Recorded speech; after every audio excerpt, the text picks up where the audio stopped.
The value whatever we are going to give in a particular column, that can't be blank, so that the data held in this column must be unique. It is used to establish a true or false condition that is applied to the data placed in a column. From a particular table or a relation, we are fetching a content based on certain predicates or based on certain queries. So as the name indicates, distinct in the sense what we are checking or we are having a uniqueness in our values.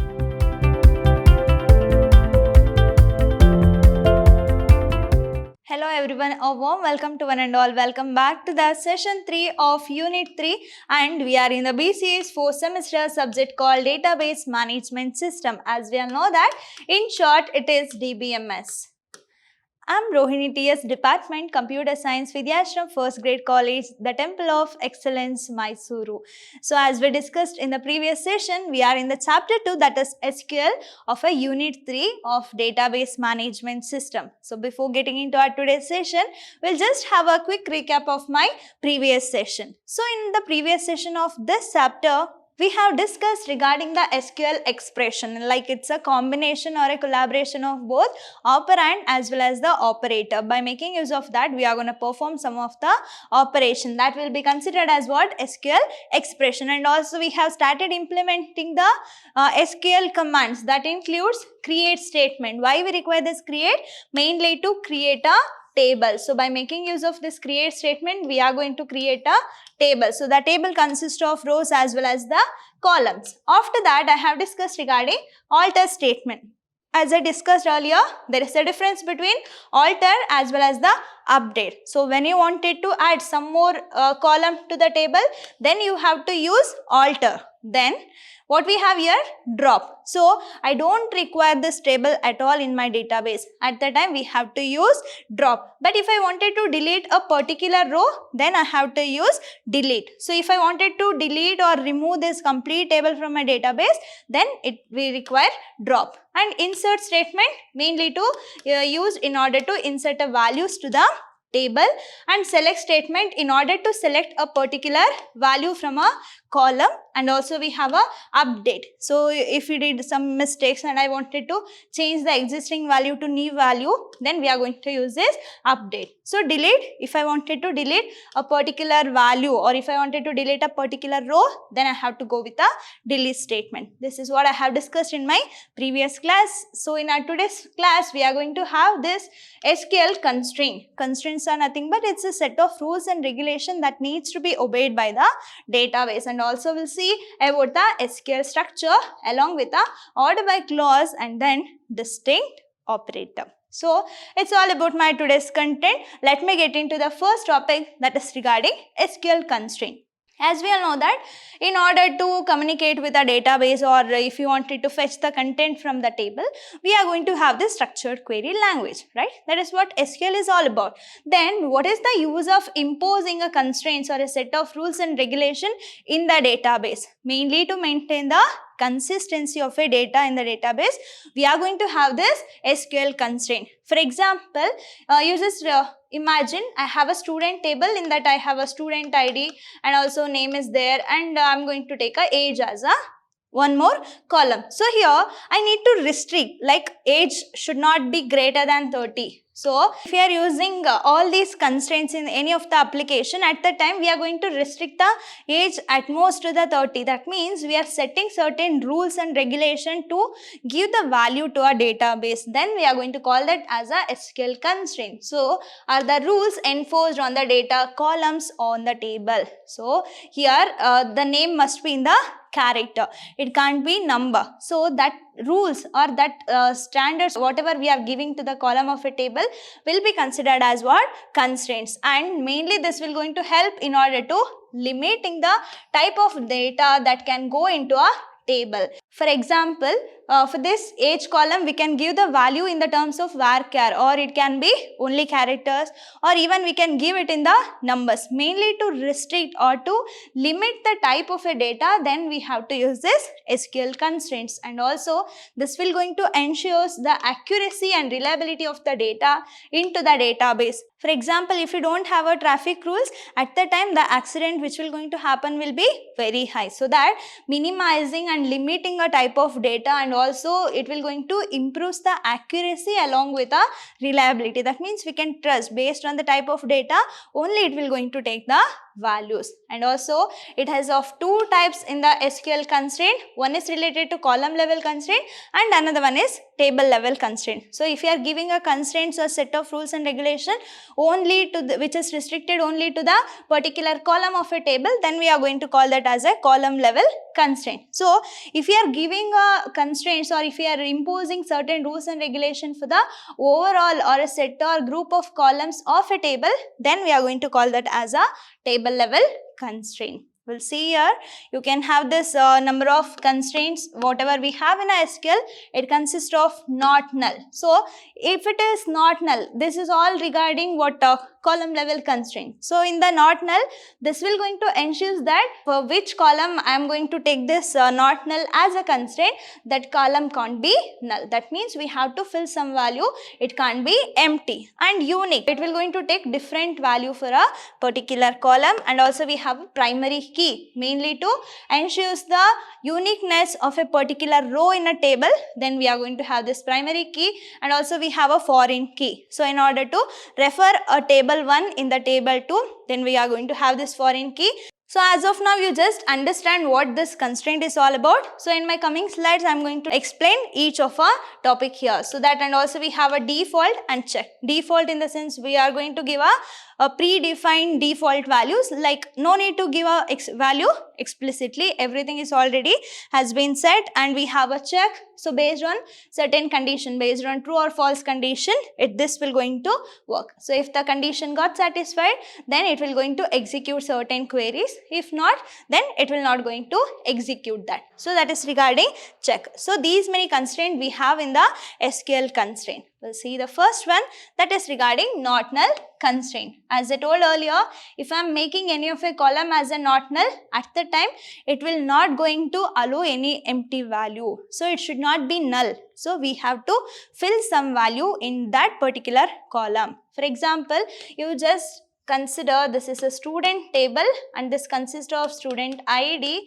and also it has a name. So if I mention the student ID column as a not null constraint, at the time I can't leave blank to this student ID column values. It has to be filled by some values. So anyway, by default this column can hold a null values, but if you wanted to make that column should not be null, then we have to use this not null. So that when a column is defined as not null, then the column becomes a mandatory column.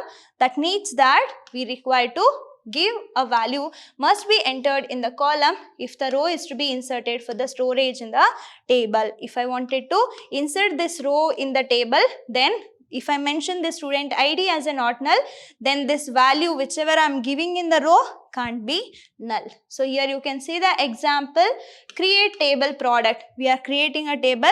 Its name is product and we have certain columns. Under that we have a PID, that is product ID of data type char of 4, and I am mentioning that PID or a product ID as a not null constraint. For example, you can see here we are creating a table called product, right?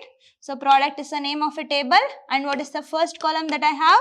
That is all regarding PID. And next we have a description here. So even description can't be null and product ID can't be null. And also we have a company ID. Let me consider that as a CID.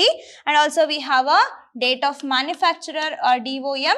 And also at last we have a type, whether it is what related to which type of product. And at last we have a price. So out of all these columns, we have not null constraint for the two columns, that is PID or a product ID, and one more is for description. So if I am inserting a value to this particular table called product, at the time these two columns can't be null. I have to fill a value if I wanted to insert a particular row in a table. This is regarding how this not null constraint will going to work. So next we'll see about the unique constraint. So as the name indicates, unique is all about different. That means no two rows can have a same value for all the columns in a same table. I can't insert a same value, same set of value more than once in a particular table. So then in order to impose that rules, then we have to take this unique constraint. So here this constraint ensures that no rows have the same value in the specified column, and it must have a unique case. It needs to be different from one value to another value. So that here also we are creating a table and we have a product ID as a column, and I am taking both not null as well as unique. What it means? That product ID, whatever we have here, that product ID needs to be, it can't be null. That means we have to give certain values and it should be unique. I can't take 1, 1.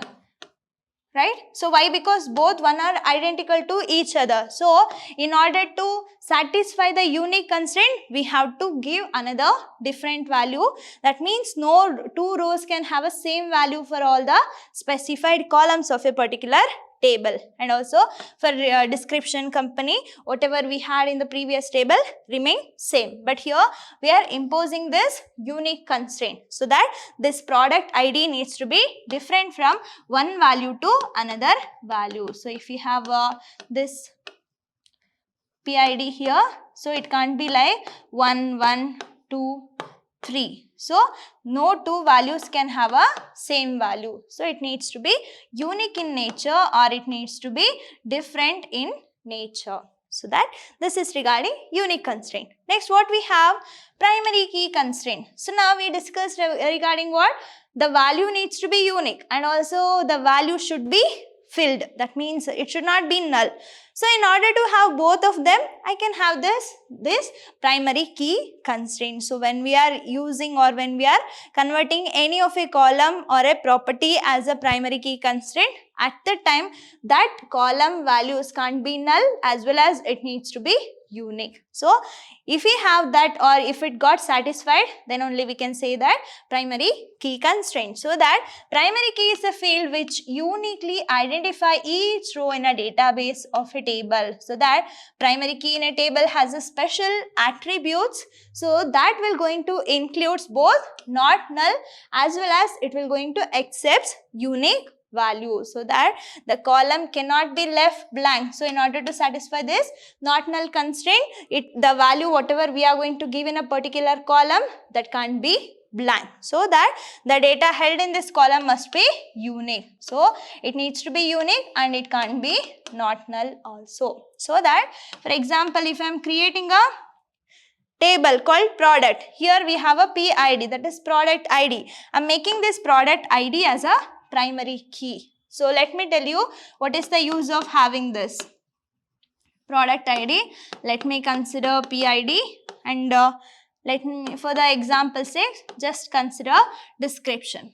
Okay, so I'm just taking only two values only for the example sake. So here description, just consider Maggie something, and what are the values it could be, and here 2.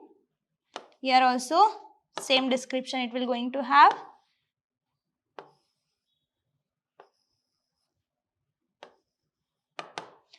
Okay, this is what my values in the product table.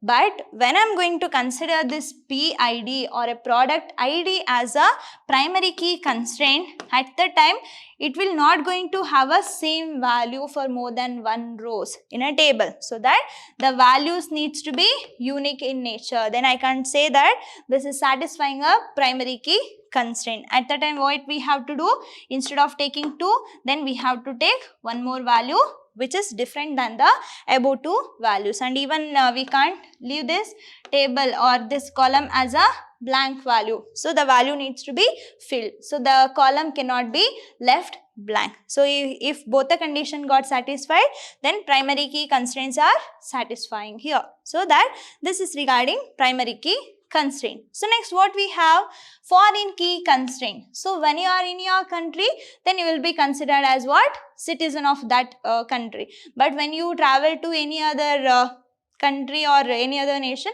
then you will become foreigner. But you are referencing your country over there. That is what? Foreign key constraint. So when I'm having this foreign key constraint, this will going to build a relationship between two tables or a relation. For example, when I can consider a foreign key, So if a primary key of one table goes to the another table, then it will going to act as a foreign key. Let me consider student as a table here.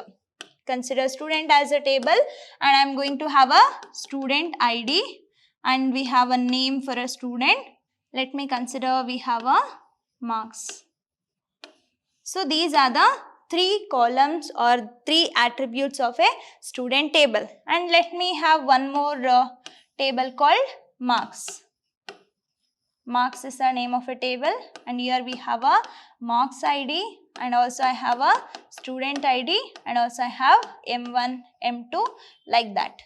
Okay, so what you can get to know here, student is related to marks because students earning the marks, right? So here student ID is a primary key, and here in the marks, this marks ID become the primary key, but here student ID is also present in the marks table. Why? Because when we are having this student ID for a particular student, we are getting a marks. That means the student ID primary key is acting as a foreign key in the another table called marks. So this is building a relationship between both the tables. Then we can say that as a primary key constraint. So that we can call that as a foreign key constraint. So here foreign key is used to link two tables together. So here student and marks tables are linking together with the help of this primary key. Student ID is a primary key for the student table, but it will going to act as a foreign key in the marks table. That is what you need to remember. And also this foreign key is a column whose values are derived from the primary key of other table. If I wanted to get to know the name and marks of a particular student, I can fetch it with the help of this student ID. Why? Because this student ID is acting as a foreign key in the marks table, but it is the primary key of a student table. So here you can see the example. Here we have a table called product, and already we have product ID description, and this imposing a primary key. So this product ID is a primary key of a table called product, and also we are going to have a not null constraint and company ID. So this company ID references the company table. In that we have a CID. So this PID will going to act as a foreign key in the company ID. So here we have one more table called company. Here we have a CID, C profile, number of products. So this CID is the primary key of company table, but when it comes to the product table, this will going to act as a foreign key, right?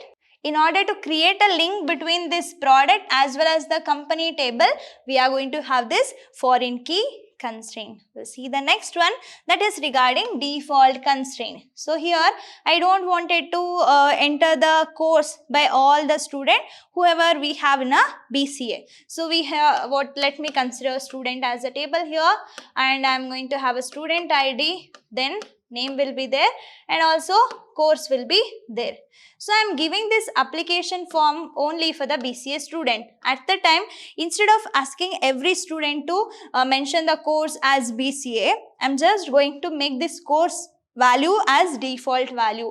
Then none of the students need to enter the value for this course column or a course attribute, so that in order to make a particular value as a predefined value, then we are going to use this default constraint, so that the default value can be specified for a column by making use of this default clause. So when I wanted to make a value, particular value as a default value for a particular table, then we are going to use this default constraint, and this provides a default value for a column when we are going to insert into the command does not provide a specific value. So when we are inserting a value to a particular row, at the time if the insert command is not allowing us to give a particular value, then at the time we can make that column values as a default value. So here also you can see that again we are creating a product table. It consists of product ID, primary key constraint is there, and also we have a description. Here not null constraint is there,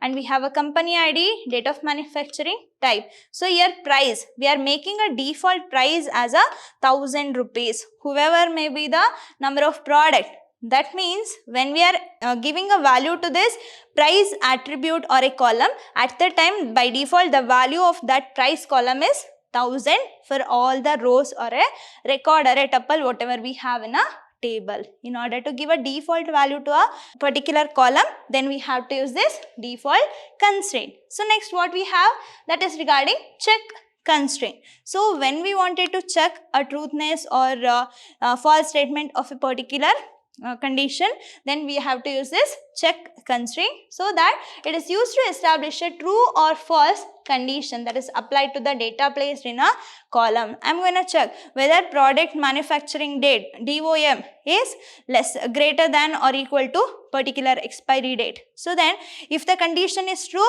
then it will be available for the user. If the condition is false, then I am not going to buy, I am not going to allow them to purchase that particular product. Like based on certain condition, we are checking whether it is true or false. If it is true, then certain things will going to happen.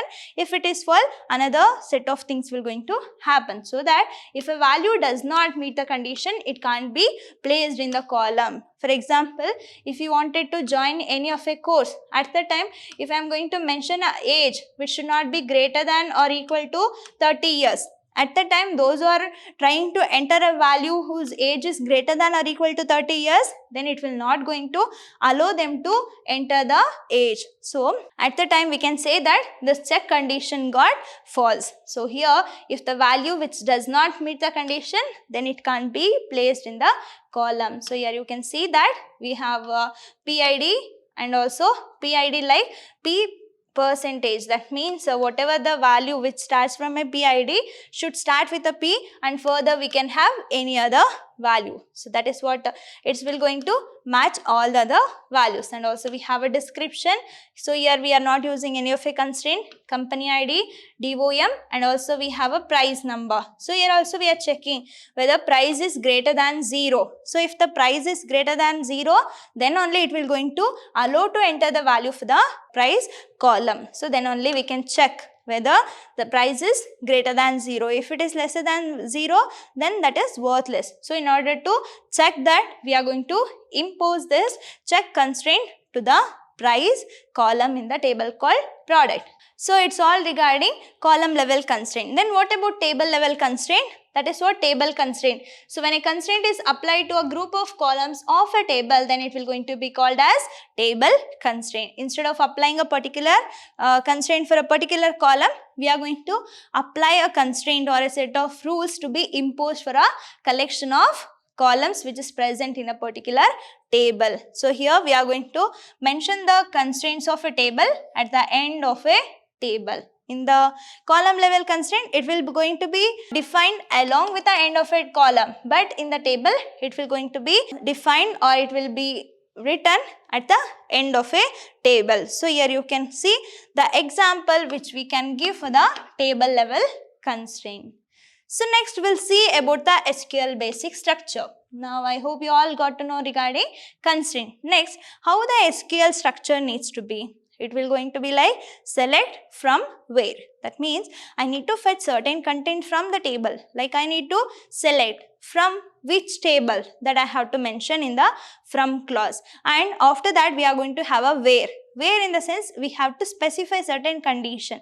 So based on certain condition, we are going to fetch the data by making use of a select and from a particular table. That is regarding SQL basic structure. So that SQL structure of a expression is consist of select, from as well as where classes. So select class mainly will going to list all the attributes to be copied. For example, if we have a student table and if it is consisting of student ID, name and also age, then we have a address. So all these are the table. So by making use of this select, I can list the attributes to be copied, which column needs to be selected, and from clause correspondence to the Cartesian product list relation to be used. So that means we are going to call the tables as a list. So from which table I need to retrieve all those column that will going to be mentioned in the from clause. And also we have a where. It will be based on certain condition correspondence to the selection predicate. That means we are imposing certain condition in order to satisfy or to impose or to have this relational algebra. So based on that we are going to fetch a particular column. Let me tell you one thing here. One name, let me consider A, age will be 12, address will be MYSURU 2 and B, and age will be 13 and Bangalore. So how I am going to select? Select student ID from which table? Student table. Then I need to take where condition, where student ID is greater than 1. So then what will be the answer for this one? So I am selecting the student ID. So from here I am fetching the content from which table? From the student table. What is the constraint I am giving? Where condition? That is student ID needs to be greater than 1. It is not equal to 1. Greater than 1, we can't take 1.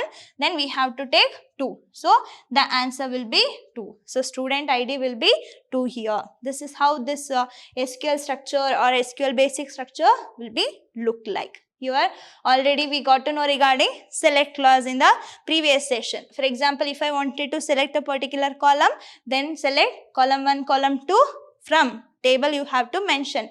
But if I wanted to select all the columns of a particular table, then we have to use this star, that is select star from table name. And also next we have a from clause. So in the from clause we have to mention or we have to specify on what basis we have to fetch a particular column, so that from clause can be used to specify a subquery expression in the SQL. And also this subqueries in the from clause are supported by a most of SQL implementation, and the relation which will going to be produced by the subquery is then used as a new relation on which outer query is applied. That means we have a particular table. So from a particular table or a relation we are fetching a content based on certain predicates or based on certain queries. So here you can see the syntax for this from class. Select column 1, column 2 up to column n you can take here, and from. So I need to mention from which table you need to take, and also we can have this where predicate. So here we can have the where predicate. Let me tell you one example here. Let me consider we have a table called employee, and employee ID will be there, name will be there, and salary will be there, right? So consist of 11, 12, Raju, consider Ramu, and 12,000, 15,000, right? So these are the values whatever we have in the employee. So here I need to specify, select what I am supposed to select, employee ID as well as name. From where I need to select that? So it needs to be from which table? Employee. So after that what will going to return? Select employee ID name from employee. So here without any constraint, that means I am not specifying this where predicate here. So if that is not the case, then it will be like this, employee ID and name will be another column here. Then it will going to be like 11, 12 and here Raju and then Ramu. This is how from clause or predicate will going to work. So next what we have? Where clause. So mainly we have to specify certain condition. Based on certain condition, it will going to fetch the value from a table or joining with a multiple tables here. So mainly we have to specify a condition in the where statement. So here you can see the syntax.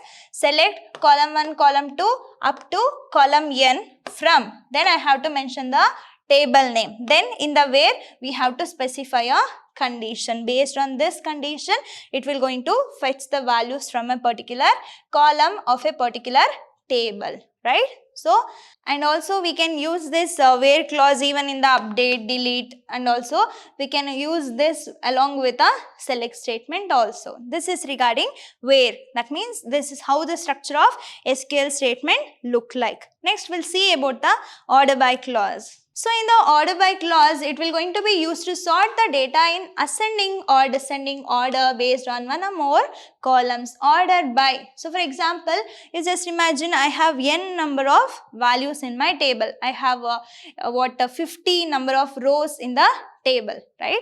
So that is what all the jumbled values are there, but I wanted that data to be in ascending or descending order. Then in order to make or to display or to sort a data whatever we had in a table to be in sorted manner, like it can be ascending or descending, then we are going to use this order by clause. So by default it will be ascending in nature, but if you wanted to have any of a data to be in descending order, so explicitly you need to specify that. Here you can see the syntax, select column list. For example, I can have any number of columns to be selected from. Where I wanted to select from a table, so then need to specify a table name where, and we also have a condition in the where predicate and order by column 1, column 2 up to column n. If I am not specifying anything in the order by clause, by default it will be ascending order, but you want the values of a column to be in descending, then you have to mention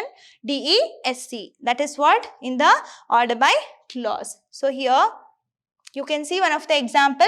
Here we have a student table.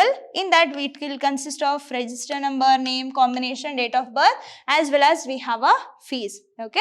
So these are the columns what we have in the student table. So this is what not in order. For example, if you consider the name, this is not in the order, but I wanted to make it to be in the order. Then what we are going to do? Select star from student, order by name. So select star. I am selecting all the columns from where I am taking all the column from the student table. So here student is a name of a table, and I am using what order by clause?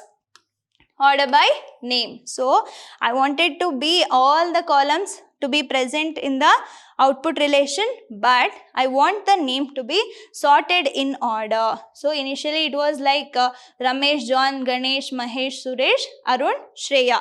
But when it got in order, then it will be Arun, Ganesh, John, Mahesh, Ramesh, Shreya, Suresh. This is what we are going to get all the names to be in the order. Or else if I wanted to impose certain condition, then also we can have the where statement here. So after imposing the where clause, then I can have this order by. For example, select star from student where fees is greater than or equal to 15,000. So those fees got more than 15,000. This one, and this one. These three values will going to be sorted in order.